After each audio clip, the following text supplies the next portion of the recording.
sore yang ada di sana. Hari ini ada request lagi, kali ini membacakan Vedic astrologinya abang saya yang bernama Bang Wery. Bang Wery ini pengusaha ekspedisi dan distribusi yang minta dibacakan Vedic astrologinya. Nah, waktu saya baca Vedic astrologinya, jadi saya baca ini ada dua bagan, yaitu birth chartnya, bagan di mana waktu dia lahir itu posisi planet-planet yang ada di alam semesta seperti apa dan menghasilkan baby Wery yang seperti apa. Lalu ada juga Navamsa chart, yaitu chart paruh kedua kehidupan abang kita ini. Dan kalau dibaca nih abang ya, gua udah periksa bener nih tuh, oke. Nah, kalau dilihat memang abang ini lahir 14 Januari 1964 jam 11 siang. Lalu juga abang ini naksatranya Purva Agada. Nah, apa itu Purva Agada? Purva Agada itu adalah seseorang yang kejujurannya, kebaikan hatinya, lalu keteguhan yang memegang prinsip itu boleh diandalkan. Jadi buat orang yang punya Purva Agada nakshatra ini, biasanya dia mau berkorban apapun untuk suatu kejujuran, untuk suatu kebenaran. Dan juga biasanya orang seperti ini nyaris tidak punya teman kalau dilihat orang lainnya, karena orang seperti ini temannya itu hanya segelintir. Dan kenapa? Karena orang ini tidak bisa ada di satu ranah yang sifatnya abu-abu. Orang ini hanya bisa black or white, never gray.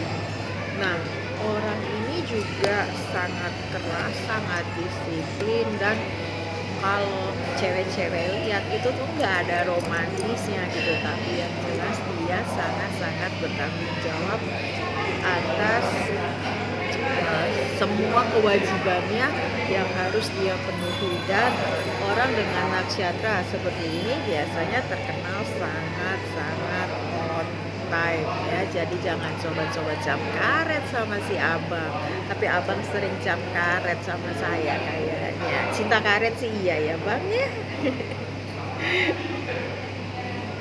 Nah, kalau di dunia bisnis si abang ini gagah berani, tak terkalahkan, tak ada rasa takutnya. Tapi tunggu dulu, urusan romance abang sucks ya. Nah, urusan romance abang kita ini parah ya. Jadi selain abang kita ini yang seperti saya udah bilang gak ada romantisnya, berdarah dingin kayak kadal gitu kan ya. Jadi kalau misalnya orang nungguin dia telepon, dia nggak berasa tuh ditungguin. Kalau orang nungguin diajakin ke date, dia nggak berasa gitu kan ya. Nah, agak-agak dingin gimana gitu ya urusan romance gitu ya. Tapi yang jelas untuk urusan pernikahan di sini ada sedikit ya, orang itu kan kalau versi Vedic ada keberuntungannya, ada kelebihannya, ada kekurangannya, ada yang harus dibenahi. Kalau untuk urusan pernikahan terlihat sangat panas gitu ya. Dan juga di sini karena adanya masalah-masalah dengan yang dulu itu ya bang ya gitu, jadi terlihat sekali abang sempat agak susah mencari rezeki. Dan juga langkah abang menjadi lamban, jadi mestinya abang bisa jalan berbisnis dengan kecepatan 160 km per jam, tapi karena bini yang itu tidak mendukung ya bang, jadi mungkin kecepatannya cuma 60 km per jam. Bajai kali ya bang ya. Nah, jadi kalau untuk romance di sini karena di seven house-nya itu ada Mars yang artinya parah banget, ada yang parah. Lalu di situ juga ada Saturn yang artinya ada sesuatu yang terhambat karena situasi yang panas, situasi yang tidak mendukung di sana. dan juga di sana bisa terlihat ada keributan yang semestinya nggak perlu gitu ya, tapi keributan itu datang dari pihak sana. Dan juga di situ terlihat Saturn ini kan kalau di Seven House itu ada pengkhianatan, ada perselingkuhan, ada penipuan di sana. Jadi ya itu harus dibenahi gitu ya. Nah, cara membenahinya adalah abang harus mencari perempuan yang, jadi kalau di Vedic itu negatif harus ketemu negatif, positif harus ketemu positif. Artinya abang harus cari orang yang memang hatinya, komitmennya, dedikasinya sama baiknya dengan abang, kejujurannya sama baiknya dengan abang. Jadi nggak bisa cari yang panas-panas lagi gitu ya. Nah, lalu yang menarik juga nah, meski kehidupan percintaan abang, rumah tangga abang itu gimana gitu ya, tapi yang jelas abang kalau mau menikah lagi, abang yang harus extra effort untuk membuat itu menjadi lebih baik dari yang sebelumnya gitu. Karena kalau memang abang ingin bahagia, mesti banyak apa ya namanya ya, sacrifice yang abang buat di situ. Tapi karena abang baik, tapi mestinya sih it will good ya gitu.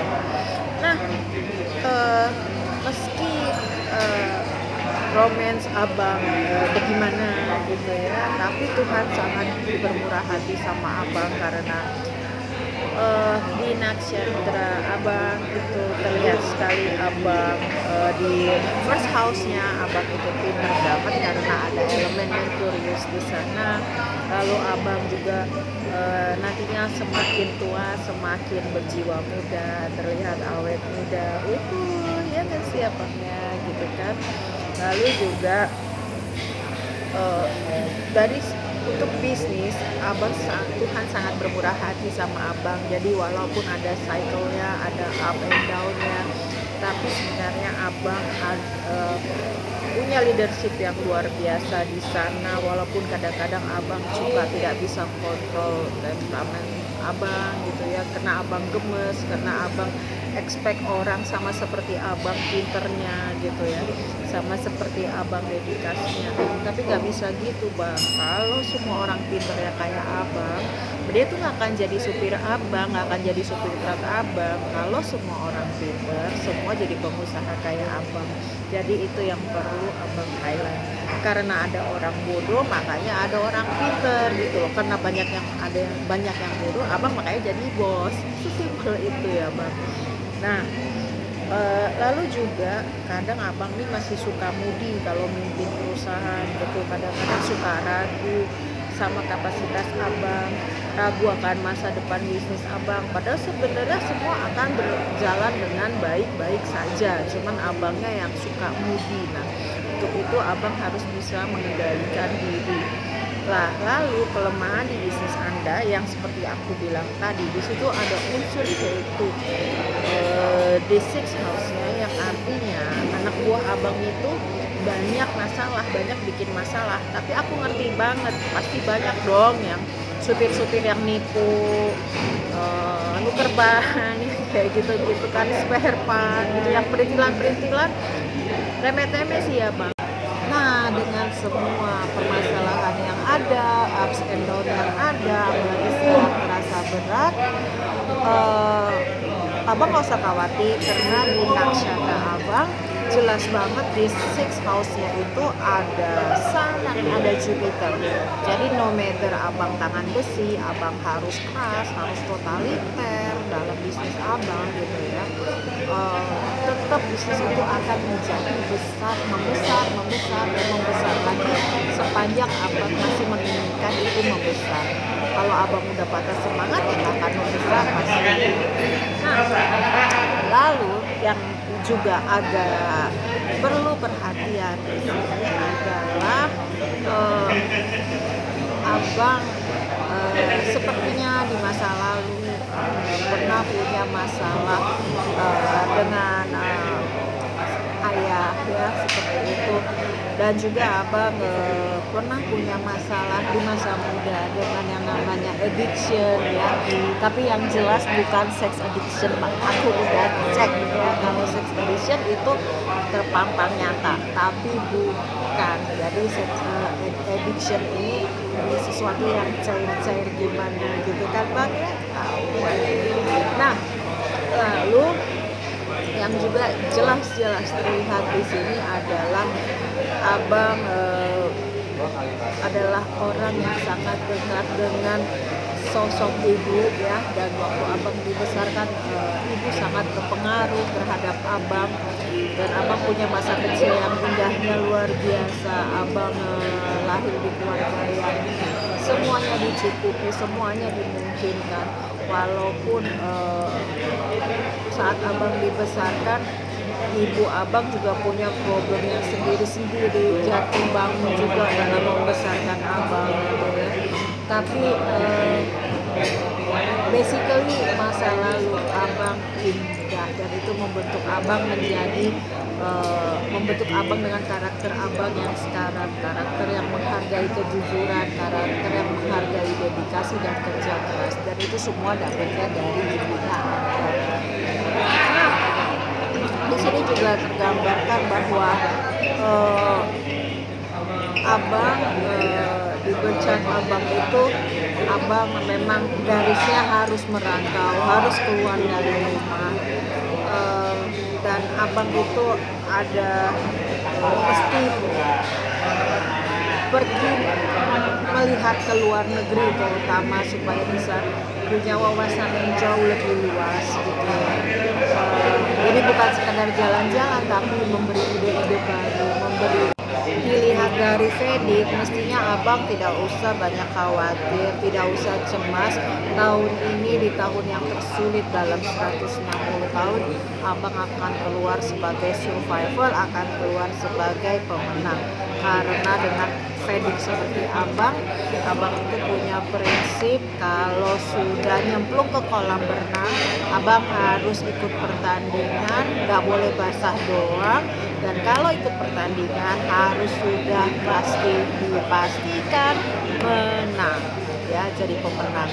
Jadi abang nggak usah banyak-banyak pikiran, kerja keras abang, dedikasi abang, intelektual abang, spiritual abang, dan yang terakhir keberuntungan abang dan kebaikan hati Tuhan akan menjadi satu package yang sempurna buat abang menyelesaikan tahun ini, keluar dari krisis dengan begitu indahnya sebagai pemenang.